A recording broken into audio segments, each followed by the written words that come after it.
This is the second part of the summary of my book Fatal Design, and I start or continue with the chapter The Ocean of Time. A fictional boat ride, like in Karel Zeman's journey to the beginning of time, illustrates the vast dimensions of evolution. If we started rowing down the Danube River from Vienna while counting back 1 year in the history of for each centimeter we had passed, we would have to get ready for a long journey. Just to leave the history of multicellular organisms behind, we would have to go to the Black Sea and on to the Mediterranean, then cross the Mediterranean until we reach Gibraltar and would end up in the Atlantic Ocean, a fair distance from the coast. The history of unicellular organisms would take us almost once around the globe. The first 100 meters are just a ridiculous distance in comparison of the whole journey, which symbolizes the entire process of evolution. And yet, the whole history of modern mankind is restricted to this short period. Only after the end of the last ice age, when humans started with town planning, the civilization of mankind set in. A ridiculously small number of generations, about 400, were enough to bring us from the level of naked apes to the level of modern technical civilization, a civilization combining knowledge and welfare, the first civilization in history to consider not only reason and justice, the true virtues of society, but also equality, charitable acts and empathy. Just 100 meters, but these 100 meters seem to promise enlightenment at the end of a long and dark tunnel. And even within these 100 meters, the spiral of development has accelerated exponentially. The initial spark of the true development of life is to be found on the very first meter of our fictional journey, just 1 meter. Evolution, this seemingly endless, thorny way of life history, is accepted rationally by most people. I have only met a very, very few persons who reject the idea of evolution categorically. However, I have met many persons who acknowledge evolution as a fact, but nevertheless have some doubts. Doubts about the complexity of life that seems to be inexplicable. When people think about bygone area and, for example, bring the picture of a Tyrannosaurus rex, a T-Rex, to their minds, they mostly envision a big predatory dinosaur sometime earlier than the Ice Age. Those who have heard about Meganeura, a big insect, a dragonfly of the Carboniferous period, know that the ancient dragonfly-like creature lived sometimes earlier than the dinosaurs. However, few of them realize that if they could step back in time to meet a living Meganeura dragonfly, and each year of the past was marked by the distance of only 1 centimeter, they would have to cross half of Europe.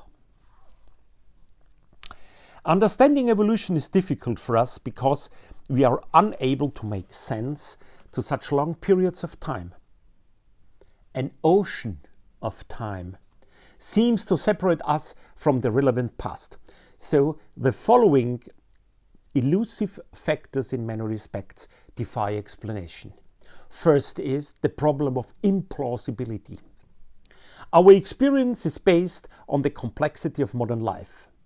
And it is hard to believe that such complex structures originate from practically nothing.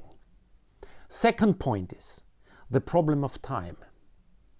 We can neither experience nor fully understand the true extent and relation of a period of 100,000 years, of 1 million years, or 100 million years, or even a billion years in Earth history.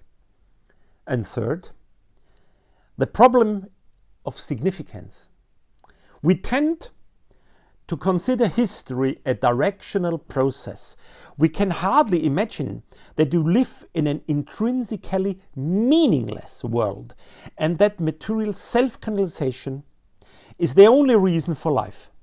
We want to believe that we are not alone and that there is a deeper meaning of life. This ardent wish is father to the teleonomic thought. The next chapter is pain necessary? Biologists tend to concede a certain amount of wisdom in nature. In their view, nature has arranged this and that excellently. This false estimation paves the way for unnecessary idealization of nature. Misinterpretation that originates from this idealization is frequently used in biological education. Pain sets a good example. Pain is just a minimum program of evolution without appropriate perfection. Pain is characterized by lack of selectivity, by inadequate feedback, and by missing controllability. Deficiencies that reduce its actual purpose of providing information in case of emergency. The chapter "Is Pain Really Necessary?" illustrates that nature has not at all come up with sophisticated solutions. First, various morphological weak spots are exemplified in order to demonstrate that configurations generated by evolution are nothing but historic compromise solutions. Paleontologic results reveal the phylogenetic inadequacy of physical structural features and illustrate why many of these features are technically insufficient. Pain is a complex phenomenon and therefore a good example for the minimalist principle and the contempt for life in nature in terms of safety systems. Solidarity, the epitome of mutual assistance and cooperation, definitely falls short of our expectations in respect of an intelligent design. Moreover, human sexuality and their bonding cause substantial problems. Measured against methodical construction, these adaptations seem remarkably poor. In this context, the thesis of secondary acquired inhibition of passion reveals its phylogenetic roots that are to be found in primary acquired incest taboo. An explanation that helps us understand why numerous monogamous relationships have been failing again and again and again during hundreds of years. Evolution may be called a tactician obsessed with details, but not at all an intelligent perfectionist. Each subject that has come up by now has expressed the minimalist concept of bare necessities. Not by any stretch of the imagination of plan could be detected. Do not allow yourself to be deceived by the complexity of some structures. A high level of complexity like neural response to pain or the control of mating behavior does not necessarily mark these processes as well considered and useful. Natural designs is either determined by the construction principles of organic carbon or has been initiated by a creator.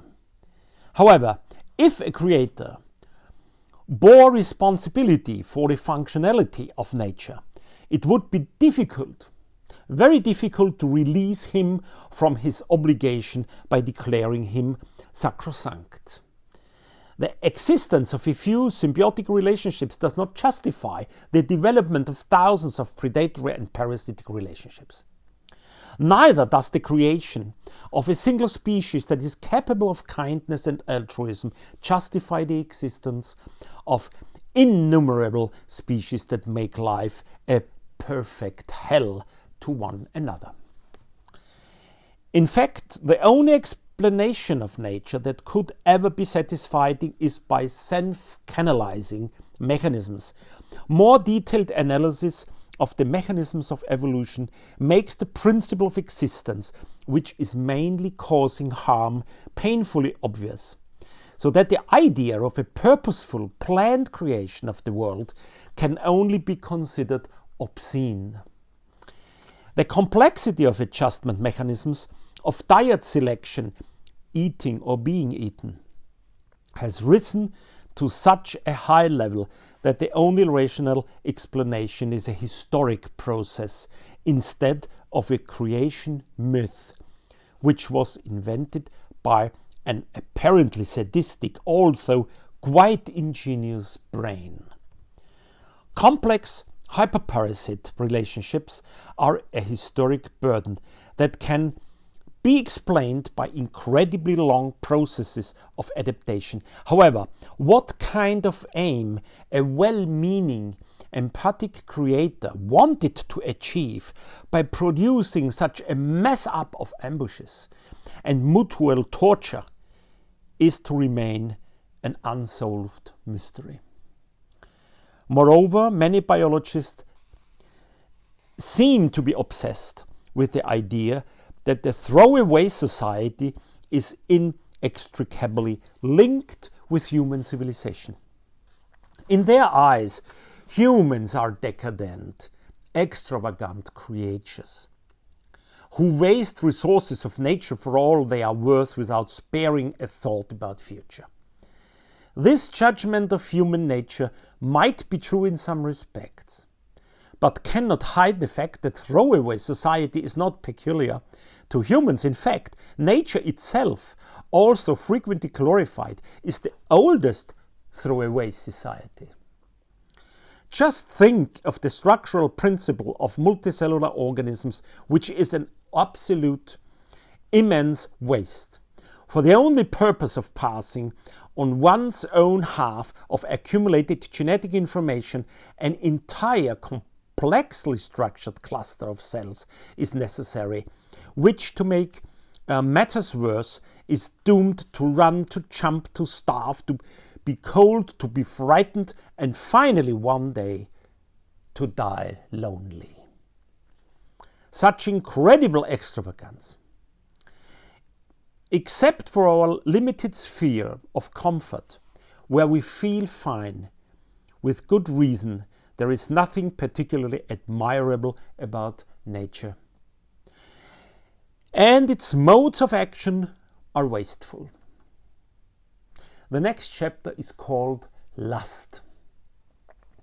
Lust is a positive feeling characterized by three powerful tendencies: attention fixation, cheerful excitement, and the urge to extend this mental state that is dominated by anticipation. Lust is a positive motive power in our lives. It is an integral part of meaning and purpose of human existence. Therefore, I consider it wrong to define hedonism as the school of philosophy which is solely oriented towards pleasures in life. This interpretation would be thoughtless, trivial, and decadent. In my opinion, hedonism is probably the only gift from nature to living creatures. This present should not be disregarded or rejected carelessly, since it was not given deliberately or voluntarily. It came into the world as a result of the arduous process of evolution, such as pain was developed as a minimum program to prevent damage. Lust had to be developed as motive power. What else should prompt living creatures to eat and drink and reproduce. Hedonism is not at all ridiculous adoration of fun society, but the evaluation of one of the few positive developments in nature. Viktor Frankl realized the importance of meaning in human life. His remarks point out that from a biological point of view, lust plays a most important role in the search for meaning.